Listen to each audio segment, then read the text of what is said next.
Welcome back to the Lessons for Tomorrow podcast of the motivational poster in your ear. I am your guest host, Roger Walker, e-commerce practice lead here at AmericanEagle.com. In this episode, we're going to be diving into the world of B2B. To discuss this, I'm joined by special guest speakers from OroCommerce, Sawyer Frank, and Rob Walter. Welcome. Why don't you guys go ahead and tell us a little bit about yourselves? Cool. I guess I'll go ahead and get started. Again, my name is Sawyer Frank, head of sales at Oro, joined about a year ago. I came from an alternative B2B e-commerce platform, spent about 7 years there. Pretty early in my sales career, but a great learning experience. I was really servicing a specific category in vertical retail, primarily apparel, manufacturers, distributors. So a lot of that translated really well to OroCommerce. And like I said, I've been here for a year, so really happy to be here. Great. Rob Walter. I am been at Oro for about 6 weeks. Joined at the end of January. I've been in the e-commerce space since 2005. So when I had less gray hair, it's been a long time ago. Spent a ton of time at, Salesforce, eBay, places like that. I've seen anything and everything when it comes to the commerce landscape. I don't know anything about gray hair. I get that taken care of. So,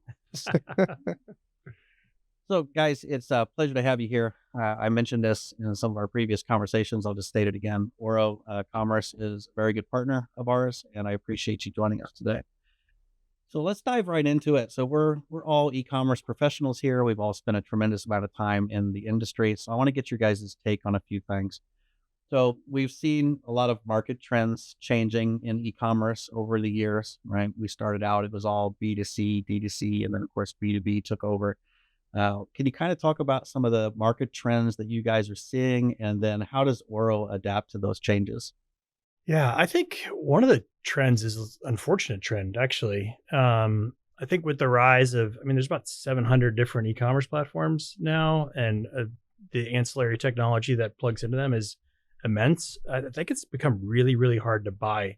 If you're one of these companies that need to find a digital solution for their business, whether you're B2B or B2C, there's a lot of evaluation that needs to happen, and it's become very difficult. You've got mock alliances, you've got monoliths, you've got all these different ecosystems that, as a buyer, it's got to be really difficult. And I think, having been in the space for a long time, I've seen it all, both sides. I just came from a headless mock world where, it was very difficult to buy.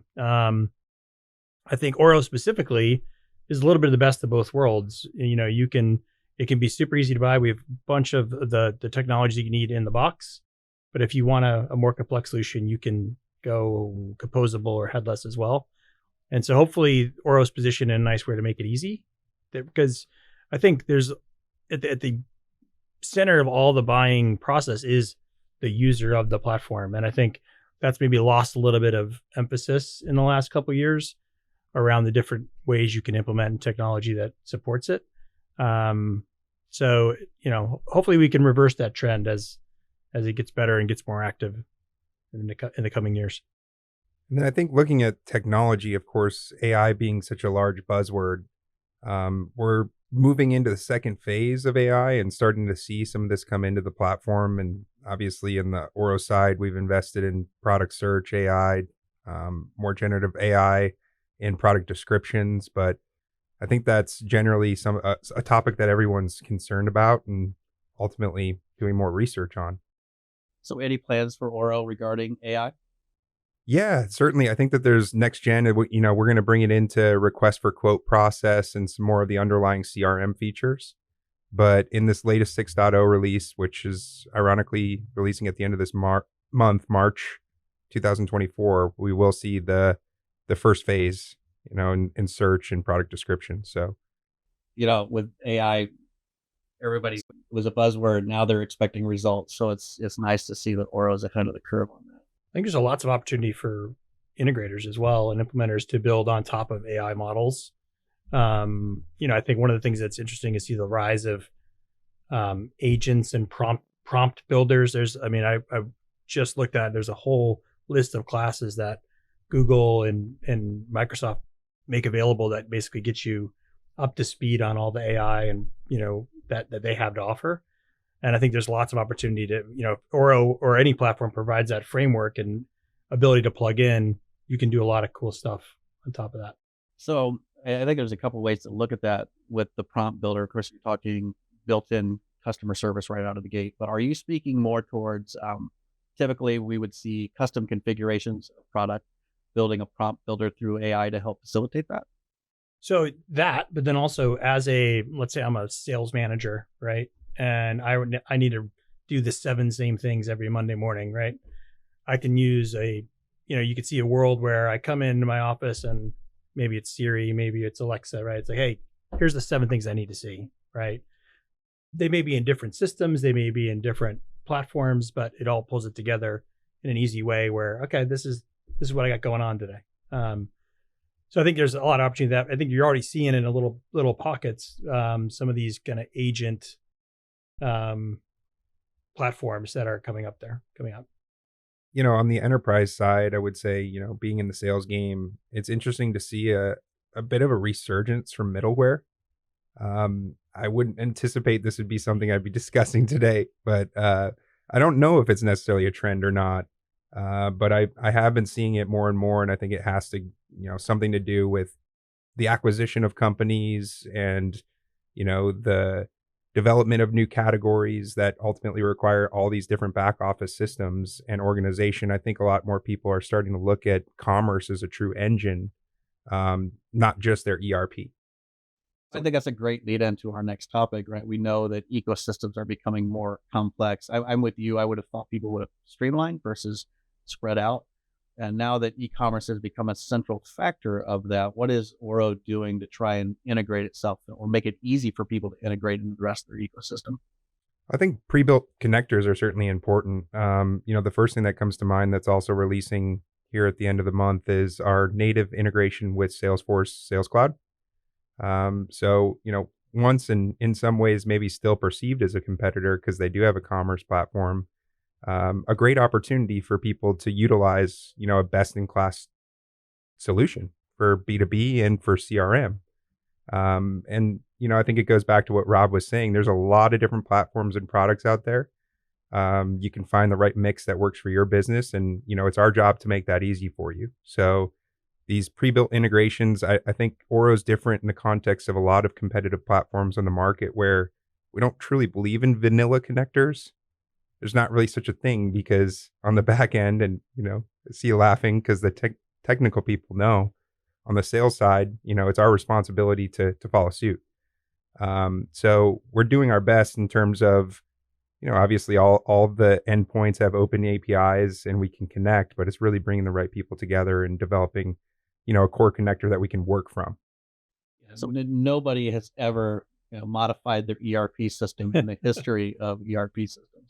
So I think that's interesting, and as an implementer, that's something we see a lot of. A lot of the black box built connectors don't offer that sort of flexibility. I know Oro has done a fantastic job of having that flexibility in the connectors. So that's perfect. So the plan is to kind of double down on that and continue with building those pre-built connectors. Yeah, I mean, I think where it makes sense, right?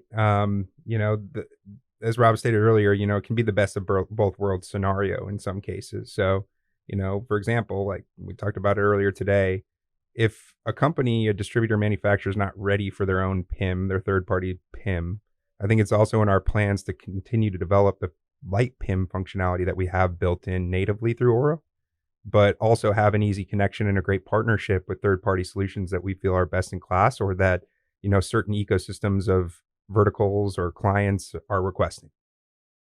So how many connectors do you think Oro currently has? Ooh, I know it's a bunch. Oh man, in the marketplace, I mean, might be hundreds. Yeah, it might be hundreds. I think the again, one of the unique things about Oro is we're open source, right? So you've got a bunch of over 100, I would say at least. But I think there's probably more out there on GitHub and things we don't even know that we don't necessarily know are out there that community members have built. I think that's another thing. We'll continue to build those, those sponsored accelerators, I guess, but then just in setting the community to get out there and share ideas. And there might be technologies out there that are certain customers are leveraging that other customers could benefit from. So what I'm hearing here is if you need to connect to something, there's probably a connector someplace. Probably. And then if there isn't, it's also not that hard. So businesses and scalability, right? That's kind of an important aspect as well. We want to see our customers grow, their business succeeds, our business succeeds, your business succeeds.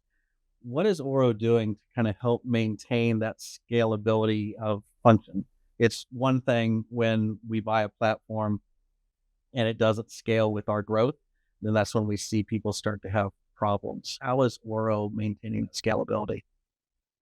I'd say, from the start, it's the core architecture, which we just talked about, but also the feature set, and again, we just talked about this in a relation is we have a lot built in. I mean, there's certainly competitors out there that are calling us a monolithic platform, and that's fine. We have a lot of built-in solution that we can utilize to scale over time. Beyond that, I would say where we have a competitive advantage and really where we're supporting our customers is by having one license. So from day one to day, hopefully infinite, um, they can, build in and grow into our PIM, our CRM, our, you know, marketplace or workflow engine. It's not uncommon that our customers only utilize 10% of our full feature set in the first couple of years. We're trying to get them live and then build on top of that and create a scalable solution.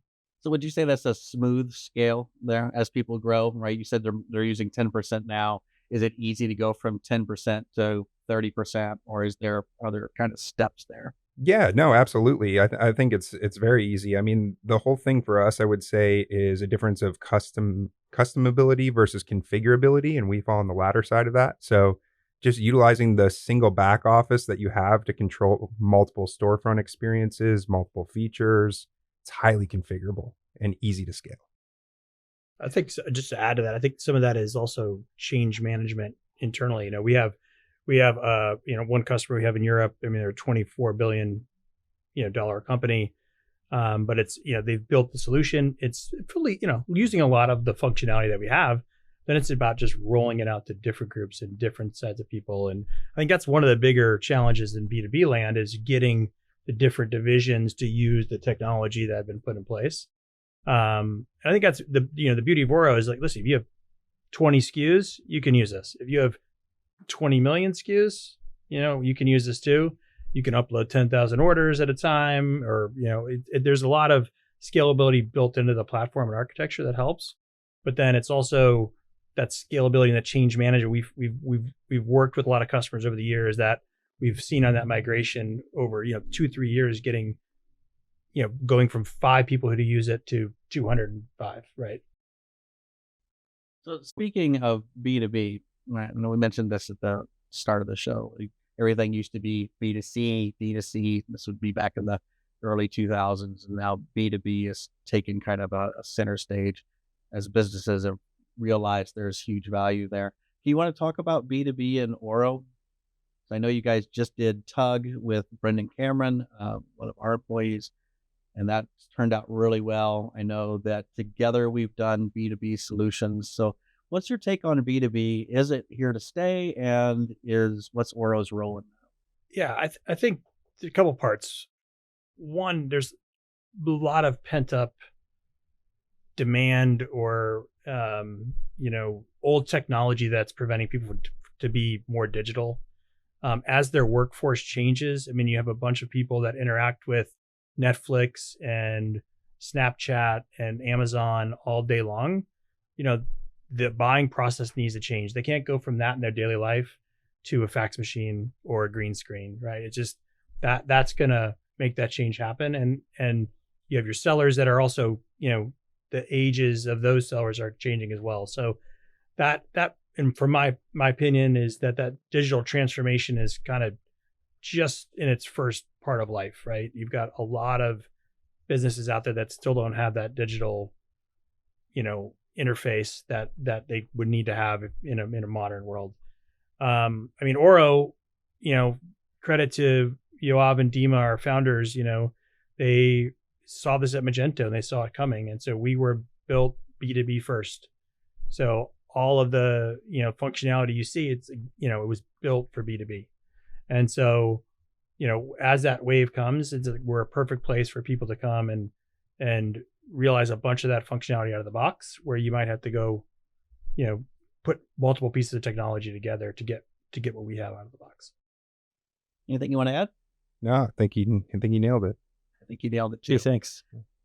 Just like nobody alters their ERP system, there is not somebody who has an AS400 still sitting in their back room running someplace.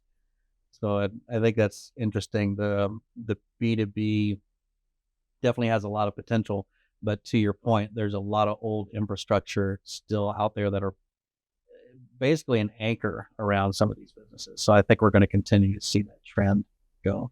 And I like the fact that Oro is B2B focused, right? Built B2B up. I think it's going to be a huge advantage to anyone looking to get on that platform for B2B. With B2B, we've also seen now the rise of marketplaces. Marketplaces are becoming a very large thing. And I know Oro is got a significant impact in marketplaces. Let's talk about marketplaces for a little bit. What do you think the challenges are around marketplaces, and how does Oro address those? I'll take that one, or I'll start with it. So at a minimum, I would say the biggest challenge that I've seen, and I think it's important to differentiate that there's a lot of startup marketplaces that are, seeing these industry trends or opportunities to get to the place that they want to be. And then of course, existing marketplaces. And this challenge can change between the two of them, but ultimately I think it's related. And that's adoption, right? Without a customer adoption of your marketplace, you're not really going to know if it's going to be successful. You're not going to know what the next phase of iteration looks like. And I should say that you're actually not going to be successful without customer adoption or seller adoption. So, I think ultimately that's the biggest challenge, is that there is tons of opportunity out there. How do I capitalize on it? And do I go with an audience first, or do I go with a product first? And matching those things together is really the challenge that I think I wanted to speak about. So audience versus the other aspect, which one do you think is right? Ooh. Is there a right? Yeah, well, it's interesting because looking at my background, I mean, when I exited my former employer, it was acquired by the largest domestic trade show producer, and they had the audience, right? Building the product was the challenge. So I think it can be both ways. I think it's a hybrid mix of, finding the right partner to build your marketplace. If you're going to take that route, I would prefer the audience first. Yeah, I would agree. I mean, I think you have to have, if I think about our most successful marketplace customers, it was kind of a logical bringing together of sellers and buyers in a digital way that was happening anyway in a non-digital way. And so there was, and now they've got that base and they're growing the base, and they can add partners and sellers and sellers to that. I think marketplaces had a huge run because of COVID and all the changes that were going on. I think one of the challenges for those startup marketplaces is, hey, just because you have one doesn't mean you've got people that are going to buy the stuff, right? So you've got to have a whole plan to put all those things together. The ones that haven't worked out are the ones where they didn't have all those pieces together. In a lot of ways, the technology is kind of the easy part now. You've got Oro obviously has it built in, but there's other marketplace vendors out there as well that have it. But just working with partners and technology partners and system integrators that know, hey, it's more than just putting products online that anybody can buy and anybody can sell. It's both sides. So if they build it, they will come. It's not necessarily the right answer. Yes. They're knocking on my door. We have a problem. We need to solve, an opportunity, I should say. That's interesting. So where do you see marketplaces going next? Is it going to continue to grow as a trend in e-commerce? Is it going to level off? Does it split off into its own market? I think, my opinion in the B2B landscape is that it's a logical channel, for lack of a better description, of how to sell, right? Most of these B2B businesses are complex in that there's multiple layers of buyers and sellers in some cases. And so it's a nice, just another place that I want to go and shop multiple products, multiple sellers. I think it'll continue to be a piece there. I think, again, I think there was a little bit of a holy grail methodology with the marketplace a couple of years ago. I think it's more just like a now logical place where we're going to do some business over in the marketplace. We're going to have our own stuff on our B2B site directly that our sales teams are going to use. I could see it growing, continuing throughout the next few years. So what's the next logical progression of e-commerce? Yeah. And again, it's not for every person, every business, but it could be for a lot of them. I would have to agree. I think that it's going to become a channel. I think it already is a channel, right? And in some environments, if you're a manufacturer, I think it can become a competitive channel. And reason being, if a manufacturer rolls out a marketplace, theoretically, they could take market share away from their distributors.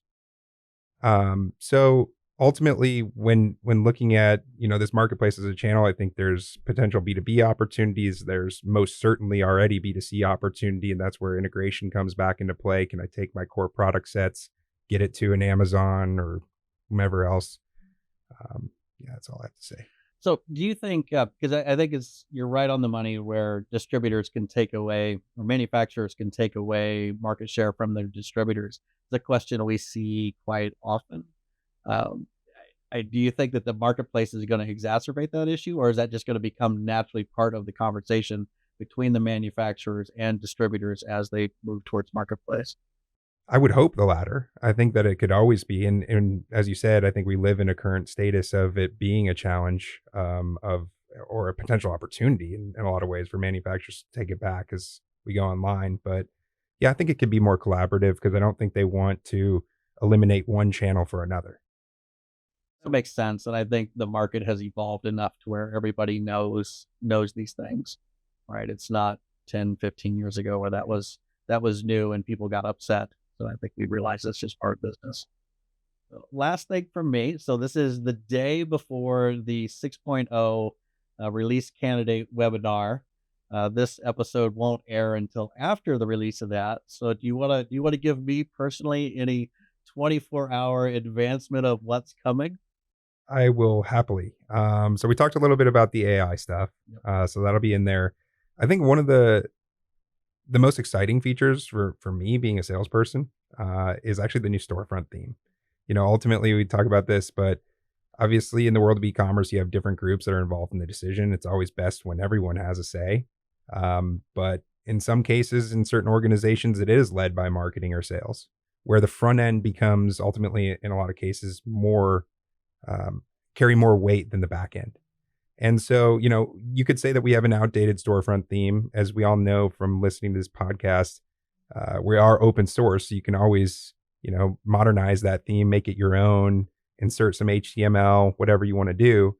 But ultimately, I think that this new modern storefront theme will give a lot of manufacturers and distributors just a better starting place, reducing total cost of ownership and, a better look and feel. Yeah, I think most exciting for me is the new storefront as well. I think people will love that.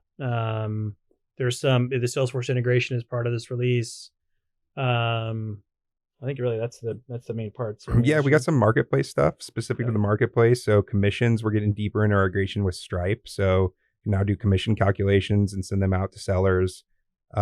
We are doing some updates related to the product kits. So that was big in our 5.1 and certainly recognizing that there's a need to bundle certain products together in order to sell them separately as well as a bundle.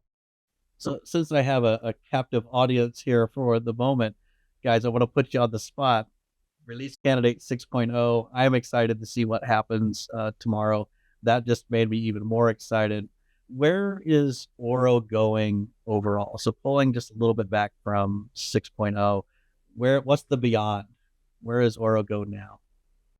No necessarily new frontiers. I mean, I think for us, it's always been B2B first, and it'll continue to be that. And so I think we'll continue to release features and release,